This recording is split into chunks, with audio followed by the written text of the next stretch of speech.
ಕಲಾವಿದ ಮಾತಾಡಬೇಕು. ಯಾಕಂದರೆ ಅವನು ಒಂದು ಸಮಾಜದ ಪ್ರತಿನಿಧಿ, ಒಂದು ಸಮಾಜದ ಮನಸ್ಸಾಕ್ಷಿ ಅವನು. ಒಬ್ಬ ಕಲಾವಿದ ಮೌನ ಆದರೆ ಒಂದು ಸಮಾಜ ಮೌನ ಆಗುತ್ತೆ. ಅದನ್ನು ಮಾಡಕ್ಕೆ ಬಿಡಬಾರ್ದು. ಅವನಿಗೆ ಒಂದು ವೇದಿಕೆಯನ್ನು ಕೊಟ್ಟಿರುವುದು ದನಿ ಇಲ್ಲದವರಿಗೆ ದನಿಯಾಗುವುದಕ್ಕೋಸ್ಕರ. ನಾನು ಆ ಕೆಲಸನ ಮಾಡ್ತಾ ಇದ್ದೇನೆ. ನಮ್ಮ ದೇಹಕ್ಕಾದ ಗಾಯಗಳು ನಾವು ಸುಮ್ಮನಿದ್ರೂ ವಾಸಿಯಾಗ್ಬಿಡುತ್ತೆ ಕೆಲವು ಸಲ, ಡಾಕ್ಟರ್ ಬೇಕಾಗಿಲ್ಲ. ಆದರೆ ದೇಶಕ್ಕಾದ ಗಾಯಗಳು ನಾವು ಸುಮ್ಮನಿದ್ದಷ್ಟು ಹೆಚ್ಚಾಗುತ್ತವೆ. 7 ದಶಕಗಳಿಂದ ನಮಗೆ ಸ್ವಾತಂತ್ರ್ಯ ಕಂತು ಕೊಡೋಕ್ಕೆ ಉಪವಾಸ ಇದ್ದರು, ನಾಯಕರಿದ್ದರು, ಉಪವಾಸ ಮಾಡೋ ನಾಯಕರಿದ್ದರು. ಈಗ ದೇವಸ್ಥಾನದ ಉದ್ಘಾಟನೆಗೆ ಉಪವಾಸ ಮಾಡೋ ನಾಯಕರಿದ್ದಾರೆ. ಏನು ಮಾಡ್ತಿದ್ದಾರೆ ಈ ಮೂರ್ಖರು ದೇಶದಲ್ಲಿ? ನೋಡಿ, ಎಂಥ ಒಬ್ಬ ನಾಯಕ ಇದ್ದಾನೆ ನಮಗೆ, ಎಂಥ ನಟ ನೋಡಿ, ಅವನು ಹೆಂಗೆ ಮಂಗ ಮಾಡ್ತಾ ಇದ್ದಾನೆ ನೋಡಿ ಈ ದೇಶನ. ನೋಡ್ತಾ ಕೂತ್ಕೊಳ್ಳೋಣ ಬೇಡ್ರಿ ನಾವು. 2019ರಲ್ಲಿ ಗುಹೆ ಸೇರ್ಕೊಂಡ ಕ್ಯಾಮ್ರಾಮನ್ ಜೊತೆ ಫೋಟೋ. ಈಗ ಎಲೆಕ್ಷನ್ ಬಂತು, ಅಂಡರ್ ವಾಟರ್ ಹೋಗಿದ್ದಾನೆ, ನೀರೊಳಗೆ ಕ್ಯಾಮ್ರಾ ಹಿಡ್ಕೊಂಡು. ಅಲ್ಲ, ಏನು ದೇಶದ 20ನೇ ಶತಮಾನದ ನಾಯಕನೇನ್ರಿ ಆ ಮನುಷ್ಯ? ಎಷ್ಟು ನಂಬಿಕೆ ಅಲ್ಲ ನೋಡಿ.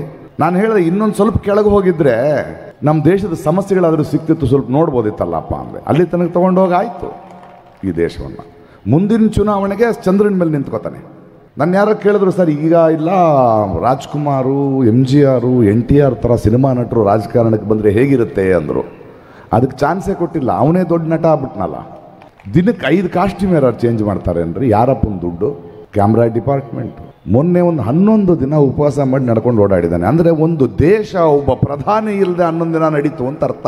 ಸಬ್ಕೆ ಸಾಥ್ ಸಬ್ಕೆ ವಿಕಾಸ್, ಅಯ್ಯೋ ಬೇನೋ ಆಜ್ ರಾತ್ 12 ಬಜೆ ಸೆ ಕರ್ಕಶವಾದ ಲೌಡ್ ಸ್ಪೀಕರ್.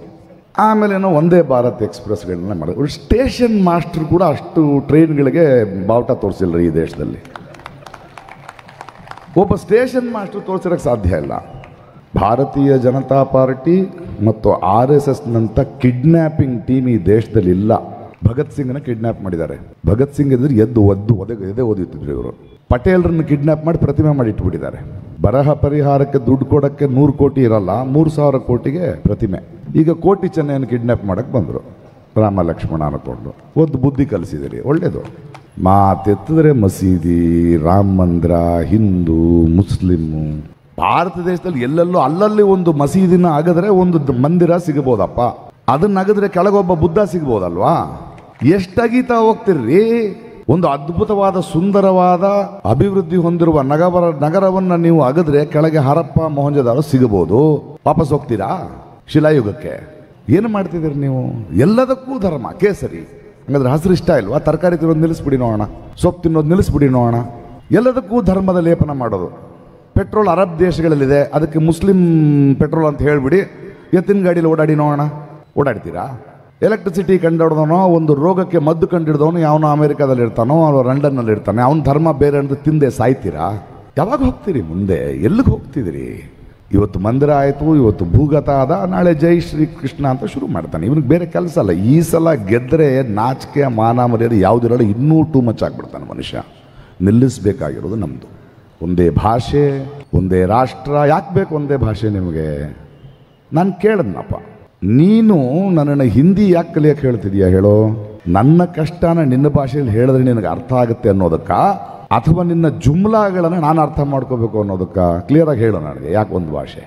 ನೀನು ನನ್ನನ್ನು ತಮಿಳೋ, ಕನ್ನಡನೋ, ಬೆಂಗಾಲಿನೋ, ತುಳುನಾಡಿನವ್ರನ್ನ ಹಿಂದಿ ಕಲಿಯಕ್ಕೆ ಹೇಳ್ತಿರೋದು ಇನ್ನೊಂದು ಭಾಷೆ ನನಗೆ ಕಲಿಯೋಕ್ಕಲ್ಲ. ನಿನಗೆ ಹಿಂದಿ ಮಾತ್ರ ಗೊತ್ತು, ಅದಕ್ಕೆ ನಿನ್ನ ಸಮಸ್ಯೆ ಅದು. ನಿನಗೆ ಹಿಂದಿ ಮಾತ್ರ ಗೊತ್ತು, ನನಗೆ ಹಿಂದಿನೂ ಗೊತ್ತು. ಆದ್ದರಿಂದ ನಿನ್ನದೆಲ್ಲ ನಡೆಯಲ್ಲ ನನ್ನ ಹತ್ರ. ಇವ್ರು ನೋಡಿ, ಇವರು ಹಿಂದೂ ರಾಷ್ಟ್ರ ಮಾಡ್ಲಿಕ್ಕೆ ಹೊರಟಿದ್ದಾರೆ. ಹಿಂದೂ ರಾಷ್ಟ್ರ ಮಾಡಲಿಕ್ಕೆ ಇವರು ಮಂಗಗಳು ತಿರುಗ್ತಾ ಇದ್ದಾರೆ. ಹಿಂದೂ ರಾಷ್ಟ್ರ ಆದಮೇಲೆ ಅದು ಹಿಂದೂ ರಾಷ್ಟ್ರ ಆಗಿ ಮಾತ್ರ ಉಳಿಯಲ್ಲ. ಹಿಂದೂ ರಾಷ್ಟ್ರ ಆದಮೇಲೆ ಮತ್ತೆ ಬ್ರಾಹ್ಮಣರು, ಕ್ಷತ್ರಿಯರು, ಇವರು ಹರಿಜನರು ಶುರು ಮಾಡ್ಕೊಳ್ತಾರೆ. ಅಷ್ಟೇ ಇವ್ರ ಕತೆ. ಇವರಿಗೆ ಬೇಕಾಗಿರೋದು ಅದು. ಇವರಿಗೆ ನಮ್ಮ ಮುಂದಿನ ಪೀಳಿಗೆಯ ಮಕ್ಕಳ ವಿದ್ಯಾಭ್ಯಾಸದಲ್ಲಿ ಇಂಟ್ರೆಸ್ಟ್ ಇಲ್ಲ. ಯಾಕಂದರೆ ಇವರು ಅನ್ಎಜುಕೇಟೆಡ್ ಫೂಲ್ಸ್. ಫೇಕ್ ಡಿಗ್ರಿ ಇಟ್ಕೊಂಡು ಓಡಾಡ್ತಿರೋ ಅಂತಾನೆ. ಅವನಿಗೆ ಹೆಂಗೆ ಅರ್ಥ ಆಗಬೇಕು ವಿದ್ಯೆಯ ಮಹತ್ವವನ್ನು? ಬಡವರ ಹಸು ಹೆಂಗೆ ಅರ್ಥ ಆಗಬೇಕು? ನಮ್ಮ ಸರ್ಕಾರಿ ದುಡ್ಡಲ್ಲಿ ತಾನೇ ಓಡಾಡ್ತಿರೋದು. ಅವ್ನು ಮಶ್ರೂಮ್ ತಿನ್ನೋದು ನಮ್ಮ ದುಡ್ಡಿನಲ್ಲಿ, ದಿನಕ್ಕೆ 5 ಕಾಸ್ಟ್ಯೂಮ್ ಚೇಂಜ್ ಮಾಡೋದು ನಮ್ಮ ದುಡ್ಡಿನಲ್ಲಿ, ಪ್ರಪಂಚ ಸುತ್ತೋದು ನಮ್ಮ ದುಡ್ಡಿನಲ್ಲಿ. ಆರಾಮಿದಾನ ಮನುಷ್ಯ.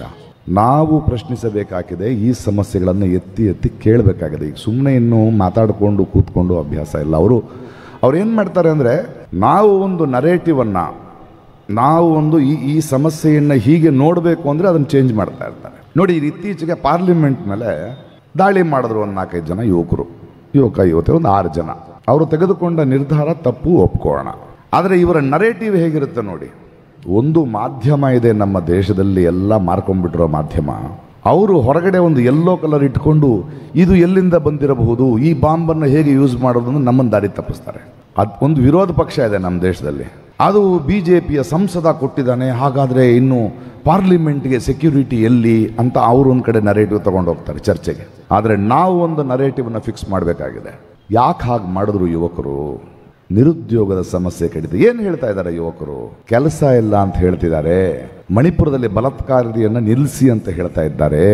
ಮಣಿಪುರ್ಗೆ ಬರದೆ ಪ್ರೈಮ್ ಮಿನಿಸ್ಟರ್ ಕಾಣೆಯಾಗಿದ್ದಾರೆ ಅಂತ ಪೋಸ್ಟರ್ ಹಿಡಿತಾ ಇದ್ದಾರೆ. ಆ ಸಮಸ್ಯೆಗಳಿಂದಾಗಿ ಅವರು ಈ ಥರ ಆಗಿದ್ದಾರೆ ಅನ್ನೋದರ ನರೇಟಿವನ್ನು ಯಾರಾದರೂ ಡಿಸ್ಕಸ್ ಮಾಡ್ತಿದ್ದಾರೆ ಈ ದೇಶದಲ್ಲಿ? ನಾವು ಆ ಪ್ರಶ್ನೆಯನ್ನು ಮಾಡಬೇಕಾಗಿದೆ. ಜನರಲ್ಲಿ ಹೇಳಬೇಕು. ಇವತ್ತು ನಾನು ಬಾಲ್ಯದಲ್ಲಿ ಮಂಗಳೂರಿಗೆ ಬಂದಾಗ ನನಗೆ ಹೀಗಾಗುತ್ತೆ ಮಂಗಳೂರು, ನನ್ನ ತುಳುನಾಡು ಅಂತ ನನಗೆ ಗೊತ್ತಿರಲಿಲ್ಲ. ಎಷ್ಟು ಸುಂದರವಾಗಿತ್ತು ನಾನು 40 ವರ್ಷದಿಂದ ಬರುವಾಗ. ಇವತ್ತೇನಾಗಿದೆ ನನ್ನ ದಕ್ಷಿಣ ಈ ತುಳುನಾಡಿಗೆ? ಎಷ್ಟು ಜನ ಯುವಕರು ಜೈಲಿನಲ್ಲಿ ಕುಳಿತಿದ್ದಾರೆ? ಯಾರಿಗೋಸ್ಕರ ಕುಳಿತಾ ಇದ್ದಾರೆ? ಇಬ್ಬರ ಮಧ್ಯೆ ಜಗಳ ತಗೊಂಡು ಒಬ್ಬನು ಸಾಯ್ತಾನೆ, ಒಬ್ಬನು ಜೈಲಿನಲ್ಲಿ ಇರ್ತಾನೆ. ಆದರೆ ಈ ಗಲಾಟೆಯನ್ನು ಮಾಡಿಸುವ ಒಬ್ಬ MLA MP ಮಕ್ಕಳು ಜೈಲಿನಲ್ಲಿರೋದು ನೋಡಿದ್ದೀರಾ ನೀವು? ಈ ಥರದ ಗಲಭೆಗಳಲ್ಲಿ ಒಬ್ಬ MLA, ಒಬ್ಬ MP, ಒಬ್ಬ ನಾಯಕನ ಕಾರು ಜಖಮಾಗಿರೋದು ನೋಡಿದ್ದೀರಾ ನೀವು? ತಂದಿಟ್ಟು ತಮಾಷೆ ನೋಡೋದು. ಇಷ್ಟು ವರ್ಷಗಳ ಕಾಲ ಇಲ್ಲಿದ್ದಾರೆ, ಜನಪ್ರತಿನಿಧಿಗಳಾಗಿದ್ದಾರೆ.